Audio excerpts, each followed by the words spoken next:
తిరుపతి జిల్లా పెళ్లకూరు మండలం చెంబేడు గ్రామంలో నిర్వహించిన ఇంటింటి తెలుగుదేశం కార్యక్రమంలో సూలూరుపేట నియోజకవర్గ ఎమ్మెల్యే నెలవెల విజయశ్రీ ముఖ్య అతిథిగా పాల్గొన్నారు.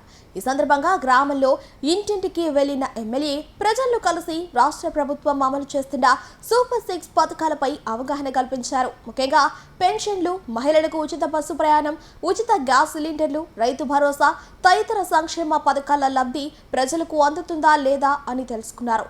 ప్రజలు ఎదుర్కొంటున్న సమస్యలను అర్జీల రూపంలో స్వీకరించి వాటిని త్వరితగతిన పరిష్కరించేందుకు చర్యలు తీసుకుంటామని హామీ ఇచ్చారు.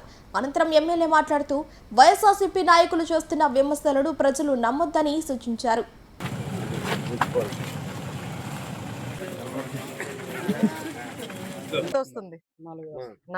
గతంలో 4,000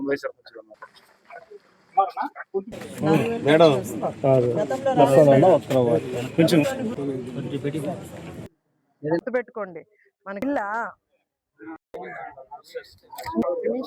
పట్టాదారు పుస్తకాల మీద కానీ లేకపోతే స్కూల్ బుక్కుల మీద వేసుకొని మనం ప్రచారాలు చేసుకోక్కర్లా. అది గత ప్రభుత్వ గుడ్డు మీద వేశారు, చిక్కీల మీద వేశారు.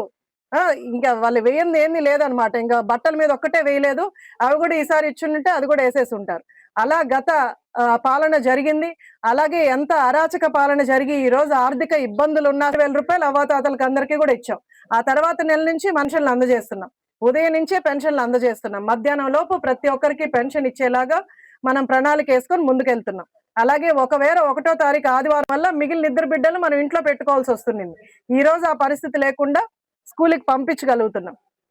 అలాగే ఈ రోజు పథకాలన్నీ కూడా అమలు చేస్తూ త్వరలోనే అవి కూడా గ్రావెల్ రోడ్లు వేస్తాం. అలాగే చాలా మందికి డ్రైనేజ్ సమస్య ఉంది.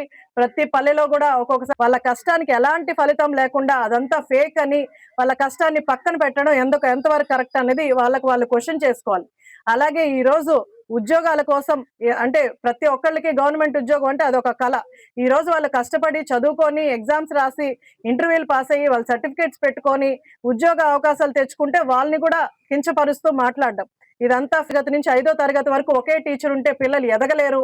ఒక్కొక్క 1 క్లాస్ 1 టీచర్ అని తీసుకొచ్చి టీచర్స్ ని మెరుగుపరిచి డిఎస్సి పెట్టి టీచర్స్ ని మంచి టీచర్స్ ని స్కూల్స్ లో వేసి విద్యా వ్యవస్థను ఒక దారికి తీసుకొచ్చిన లోకేష్ గారు ఈ రోజు రాజీనామా చేయాలని మాట్లాడుతున్నారు.